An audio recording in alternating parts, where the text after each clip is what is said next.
ముందుగా hit TV చూస్తున్న ప్రేక్షకులందరికీ హృదయపూర్వక నమస్కారాలు.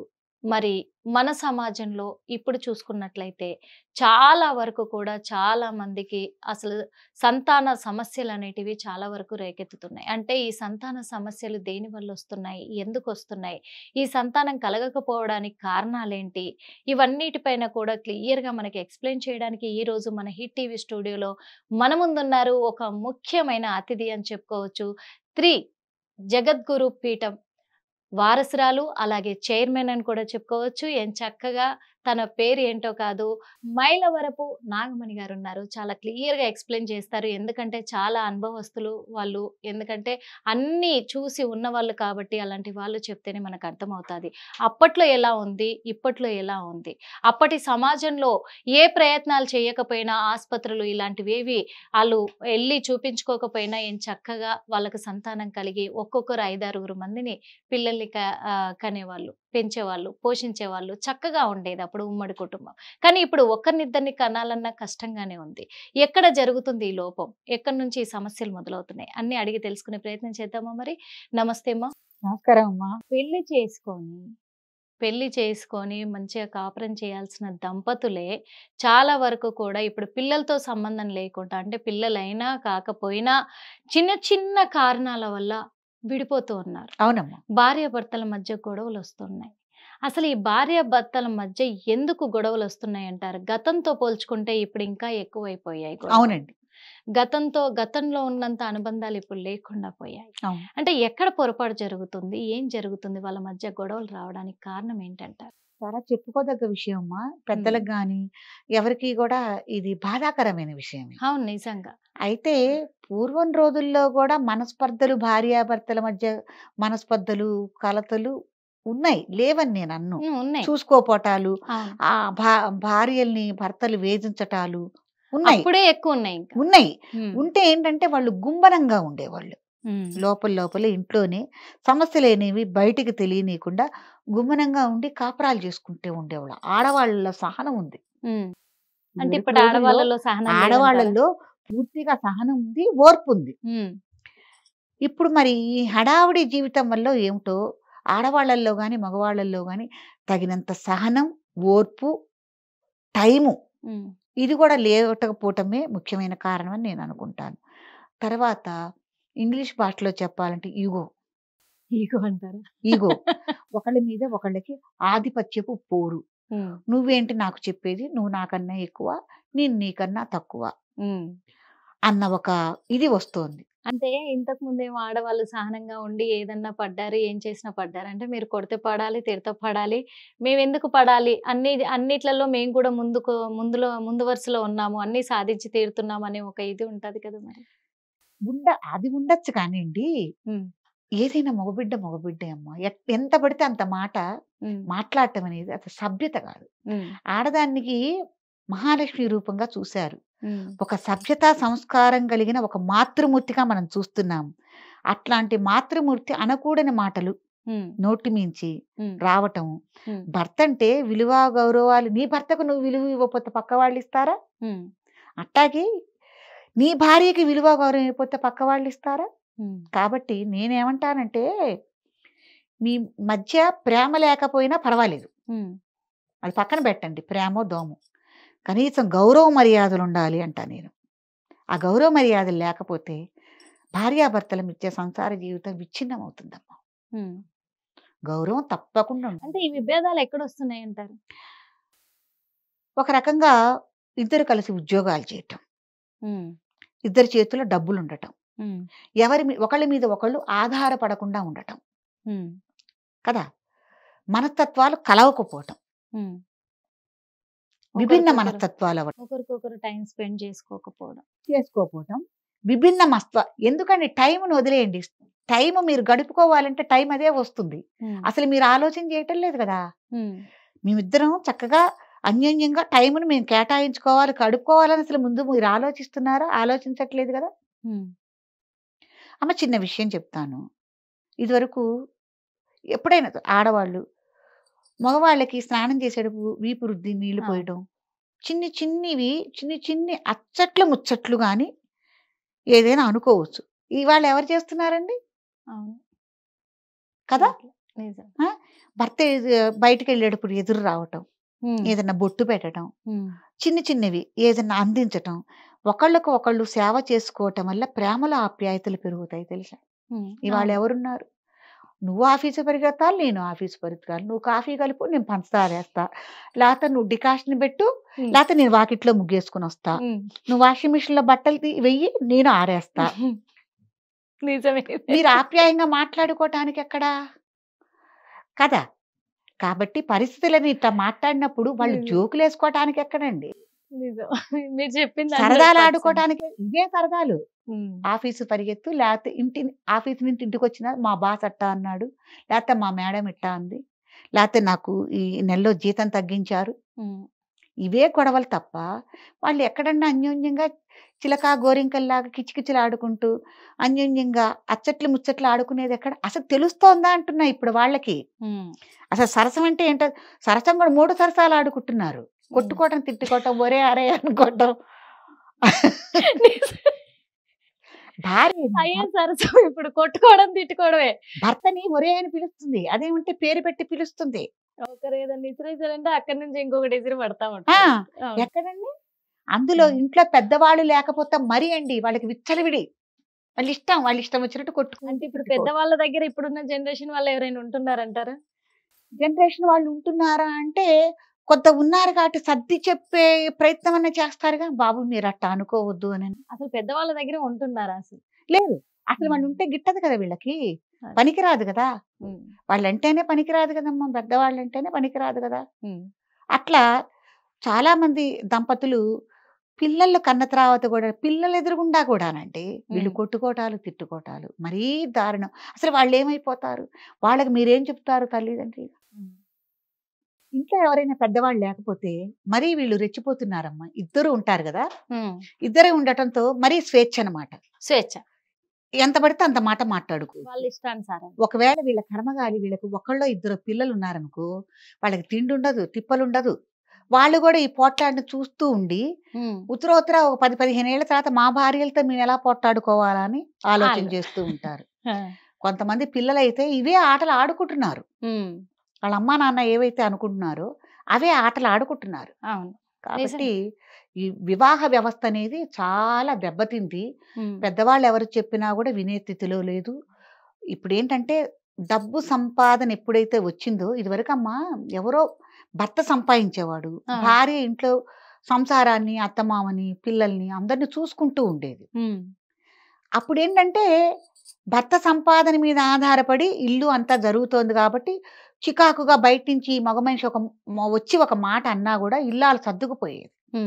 ఇంకోటి ఏముండేదంటే, నా భర్తే కదా అంటే అన్నారులే, నా అత్తమామే కదా అంటే అన్నారులే అన్న సర్దుబాటు మనస్తత్వం అనేది ఒకటి ఉండేది. అంటే నాది కుటుంబము, నా ఫ్యామిలీ, అది నా వాళ్ళు. ఇప్పుడు ఇంకొక లోపం కూడా ఏంటంటే ప్రేమ లేకపోవటం. ప్రేమ లేకపోవటం వల్ల ఒకళ్ళకొకళ్ళు విలువలు, ప్రేమ ఉంటే మనిషిని తూలనాడి ఒక మాట మాట్లాడరండి. ప్రేమ లేకపోవటం వల్లే తూలనాటం ఒకటి వస్తుంది. చులకన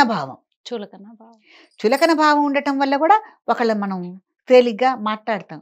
బిచ్చగాడిని చూడండి ఎంత చులకనగా చూస్తాం, ఆ టైప్ అన్నమాట. బిచ్చగా టైపులో చులకనగా, భార్యను కూడా అంతే చులకన వల్లే అడ్డమైన మాటలు మాట్లాడటం జరుగుతుంది. అంటే ఇక్కడ హస్బెండ్ గాని ఇప్పుడు భార్యను కూడా భర్త చులకనగా చూడడం వల్ల ఇరుపక్షాల్లో ఉన్నారు. నువ్వెంతంటే నువ్వెంత, నేను సంపాదిస్తున్నా. అదొకటి.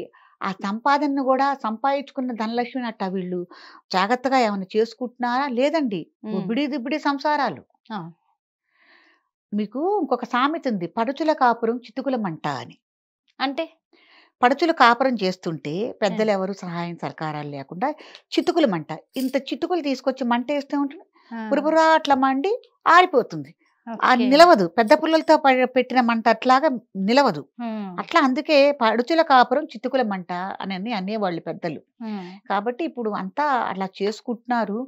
ఒకవేళ భార్యాభర్తల మధ్య కలతలు వస్తే ఇదివరకు పెద్దలు చెప్పేవాళ్ళు, మరి అది గీచి కుటుంబాల మధ్య కూడా కలతలయ్యి అది కొద్దిగా రచ్చకెక్కిందనుకోండి, అప్పుడు గ్రామస్తుల్లో ఏమైందంటే గ్రామ పెద్దలు ఉండేవాళ్ళు, గ్రామ పెద్దలుండి కుటుంబ వ్యవస్థ గురించి గానీ, హ్మ్. ధర్మాధర్మాల గురించి గానీ, ఎట్టా ఉండాలని గానీ చెప్పేవాళ్ళు. హ్మ్. ఎలా వీళ్ళ కలతలు వీళ్ళ దగ్గర భార్యాభర్తల మధ్య ఉంచుకోకుండా కుటుంబాలకు గూడా అంటగట్టేవాళ్ళు. హ్మ్. ఈ పిల్లొచ్చి ఏడుస్తూ మా ఆయన అట్టా అన్నాడు, ఇట్లా అన్నాడని చెప్పటం. హ్మ్. ఈ అబ్బాయి పోయి వాళ్ళ తల్లిదండ్రికి ఆమె అట్టా చేస్తోంది, ఇట్లా చేస్తోంది, అట్లా నడుస్తోంది, ఇట్లా నడుస్తోంది అని అంటాం. హ్మ్. ఇంకొక విషయం ఏంటంటే భార్యాభర్తలిద్దరికీ హ్మ్. అనుమాన రోగం. అనుమాన రోగం. బయటికి ఎక్కడికెళ్ళినా అదెక్కువైందంటారా? అది కూడా ఎక్కువయింది. హ్మ్. ఆ అమ్మాయి అందంగా ఉందా లేదా అవసరం లేదు. అబ్బాయి అందంగా ఉన్నాడా లేదు. అసలు వీళ్ళకింత ఇంకోళ్ళతో అక్రమ సంబంధం పెట్టుకునేంత స్థాయి ఉందా లేదా అని కూడా ఆలోచించట్లేదండి. హ్మ్. అనవసరంగా నీలాప నిందలు, అనుమానం అనమాట. ఎక్కడికి పోయొచ్చావు? ఏం చేసొచ్చావు? ఎక్కడున్నావు? ఎలా ఉన్నావు? అని.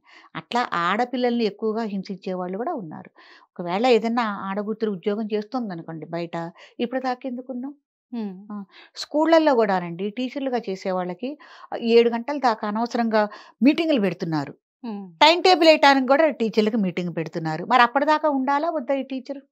ఉండాలి గదా! నువ్వు అవును. ఇప్పటిదాకా ఎందుకున్నావు? నీకు 5 గంటలకే స్కూల్ అయిపోయింది గదా! 7 గంటల దాకా నీకెందుకు పని? హ్మ్. అనని ఇట్లాంటివన్నీ తీసుకోవటం వల్ల, మాట్లాడటం వల్ల ఒకళ్ళకి మనసులు ఒకళ్ళకి దగ్గరవ్వటానికి పోయి విడిపోతున్నారు.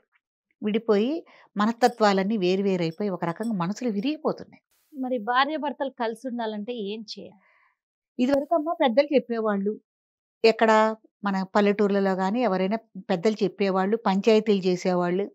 ఆ పంచాయతీకి అనుగుణంగా మీరు ఈ నిబంధనలకు అనుసరించి మీరు ఉండాలి అని కూడా చెప్పేవాళ్ళు. హ్మ్. కొందరు కట్టుబడి ఉండేవాళ్ళు, ఆచరించుకునేవాళ్ళు. ఒకవేళ మరీ లేకపోతే గనక విడాకులు తీసుకోమని వాళ్ళ సమక్షంలోనే ఏవో కాగితాలో, పత్రాలో రాసిచ్చేవాళ్ళు. హ్మ్. ఇప్పుడు అట్లా కాదు కదండీ! ప్రతి చిన్న విషయానికి గూడా ముందు పోలీస్ స్టేషన్‌కెళ్తున్నారు. అవును. పోలీస్ స్టేషన్‌కెళ్తే ఏమవుతుంది? రచ్చ రచ్చ అవుతుంది. అది మళ్ళీ కోర్టుకెళ్తున్నారు, విడాకులు కోర్టుకెళ్తుంది. తీస్తున్నారు. కోర్టుకెళ్తుంది. కోర్టుకెళ్తే వెంటనే విడాకులు రావు. వీళ్ళు ముసలాళ్ళయిపోవాల్సిందే. వీళ్ళ జుట్లు నెరిసిపోవాల్సిందే. వీళ్ళ పిల్లలు మళ్ళీ పెళ్ళిళ్ళకి రావాల్సిందే ఈ కోర్టు సమస్య తీరేసరికి. ఏమవుతుంది కోర్టులో కొన్ని సంవత్సరాలు పడుతుంది. కోర్టులో వీళ్ళకి విడాకులు రావాలన్నా, వీళ్ళ సమస్యకి ఏదైనా ఇప్పుడేం లేదు. ఇప్పుడు పరిష్కారం కావాలి. ఈజీ 6 నెలల్లో విడాకులు. ఇప్పుడు మళ్ళీ ఏమైనా కొత్త చట్టం తీసుకొస్తే అంతే. అంటే అది కూడా జడ్జి గారమ్మ కూర్చోబెట్టి ఛాంబర్‌లోకి ఏమిటి మీరు అప్లై చేశారు కాబట్టి, మా ఇరు పక్షాలకి మా ఇద్దరికీ సమ్మతమే అని అంటేనే. హ్మ్. ఇందులో ఒకళ్ళు అంగీకరించకపోయినా కూడా మళ్ళీ రావు. హ్మ్. ఇప్పుడు ఇప్పుడున్న జనరేషన్ ఏం చేయాలంటారు? ఏం చేయాలమ్మా? తెలుసుకోవాలి. ఎందుకంటే మనిషి జీవితం అనేది చాలా చిన్నది. హ్మ్. ఇదివరకు 100 సంవత్సరాలు బతికేవాళ్ళు అన్నారు. ఇప్పుడు కనీసం 60 ఏళ్ల మించి మళ్ళీ ఆ 50 ఏళ్ళకే వచ్చేస్తుంది జీవితం అనేది. మీరు పెళ్లి చేసుకోవటమే 32 ఏళ్ళకి, 35 ఏళ్ళకి పెళ్లి చేసుకుంటున్నారు. ఇక వివాహ జీవితం ఎంత? ఒక 10 సంవత్సరాలు లేకపోతే 15 సంవత్సరాలు. ఈ 10, 15 సంవత్సరాల్లో అసలు మనం ఏం కోల్పోతున్నాము? ఎన్ని మధురానుభూతులు కోల్పోతున్నాము. పిల్లల పెంపక విషయంలో గానీ, అత్తమామలను చూసుకోవటం విషయంలో గానీ, భార్యాభర్తల సఖ్యత విషయంలో గానీ, ఏ విషయంలో అయినా సరే, అన్నీ చిన్న చిన్న, పెద్ద పెద్ద మధురానుభూతులు. ఈ మధురానుభూతులన్నీ మనం కోల్పోతున్నాం కదా! వీటన్నిటిని మనం మిస్ అవ్వకూడదు. సంఘంలో గానీ, లేతే కుటుంబంలో గానీ, భార్యాభర్తలు గానీ ఎవరైనా గూడా నంబర్ 1 అనిపించుకోవాలి. వీళ్ళందరిలో మనం మెప్పు పొందాలి. నంబర్ 1 అనిపించుకోవాలి. అసలు మనకు మనం ఏమిటి? మనం ఎలా ఉండాలి? మన కట్టుబొట్టు ఏంటి? మన మాట తీరేంటి? మనం ఎలా ఉండాలనేది మీకు మీరు ప్రశ్నించుకోండి ముందు. ఓకే. ప్రశ్నించుకోవటం వల్ల మీకు తెలుస్తుంది మీరెలా ఉండాలి అనని. లేదు ఏదైనా మీరు తప్పొప్పులు మాట్లాడారు. తప్పు నడవడిక నడుస్తున్నారు. అప్పుడు మీరు కూర్చొని ఆలోచించుకోండి. ఇది మీకు నచ్చిందా? ఒక ప్యాంట్ షర్ట్ ఏసుకున్నావు. నీకు నచ్చిందా? అది నచ్చలేదు. ఒకరి అభిప్రాయాల్ని ఒకరు గౌరవించుకోవాలి. నచ్చలేదు కదా! అవును. అది ఎట్లా ఉండాలి అనేది మీరు పరిగణలోకి తీసుకొని చక్కగా అట్లా ఉండటానికి ప్రయత్నించాలి. కుటుంబ వ్యవస్థ అనేది చాలా గొప్పదండి. భార్యాభర్తల దాంపత్యం అనేది మధురానుభూతి. హ్మ్. దాన్ని పండించుకోవటం అనేది మీ చేతిలో ఉంది. దాన్ని మీరు గ్లాస్‌లో పోసుకుంటారా? పాలల్లే లేకపోతే పళ్ళెల్లో పోసుకుంటారా? అన్నది మీ విషయం. కాబట్టి ఒకళ్ళకొకళ్ళు అవగాహన కల్పించుకొని కాస్త ఇగోలు చంపుకుని నిజంగా మీకు కుటుంబ వ్యవస్థకి ఏం కావాలి? చక్కగా పిల్లల్ని చూసుకోవటం. ఒకవేళ దాంపత్యం చేసుకోవటం అనేది వీళ్ళకి చేత కావట్లేదా అనిపిస్తుంది. ఒక మంచం మీద పడుకుని కూడా ఆ మంచానికి ఆ చివర ఈ చివర పడుకునే వాళ్ళు నేను చాలా మందిని చూశాను. దానికి కారణం మొబైల్స్. మొబైల్స్ అప్పటిదాకా చేసుంటారు. మళ్ళీ 12 దాకా మొబైల్ చూస్తారు. అలసిపోతారు. దానికి కూడా కాదండి. ఎంత మొబైల్ ఉన్నా, ఎంత చాకిరీ ఉన్నా కూడా టైం ఉంది. వీళ్ళకి మనసు లేదు అంటా నేను ముందు. అసలు నిజంగా దాంపత్యంలో ఒక మధురానుభూతిని మీరు అనుభవించి చూడండి. మీకు కావాలంటే ఏదన్నా పాత ఓల్డ్ సినిమాలు ఒక్కొక్కసారి చూడండి. దాంట్లో కొన్ని కొన్ని సినిమాలే అని అనుకోవద్దు. కొన్ని కొన్ని మధురానుభూతులుంటాయి. అట్టాంటివన్నీ మనం అనుభవించాలి గదా అన్న నిర్ణయానికి మీరొస్తే గనక చక్కగా మీ కుటుంబ జీవితం అనేది, మీ దాంపత్యం అనేది కొనసాగుతుంది. తీరా ముసలవాళ్ళైపోయి, మీరు అన్నీ అయిపోయిన తర్వాత వెనక్కి తిరిగి చూసుకుంటే మీకేమీ మిగలదు. చాలా అప్పుడు మీ చక్కగా జీవితం చెప్పారు. దాంపత్య సుఖం అనుభవించే జీవితం గనక మీకు రావాలంటే మీకు రాదు. కానీ వృద్ధాప్యంలో గూడా దాంపత్య జీవితం అనుభవించకూడదా? ఆ తియ్యదనాన్ని, మధురాన్ని అనుభవించకూడదా? అంటే చక్కగా అనుభవించొచ్చు. అప్పుడుండే మెమరీస్ అప్పుడే ఉంటాయి. అప్పుడుండే చాలా ఆలోచనలు అంటే అప్పుడే ఉంటాయి. నిజంగా చాలా చక్కగా చెప్పారు. మనస్ఫూర్తిగా ధన్యవాదాలు. ఎందుకంటే భార్యాభర్తల మధ్య ఎందుకు గొడవలొస్తాయి అనే విషయంలో కూడా చాలా చక్కగా వివరించారు. ఇప్పుడున్న జనరేషన్‌లో ఒకరి అభిప్రాయాలను ఒకరు గౌరవించకపోవడము, అలాగే అంటే ఒకరి ఇష్టాలను ఒకరు గౌరవించకపోవడము, మెయిన్‌గా ఏందంటే ఈగోలకు ఎళ్ళిపోవడము.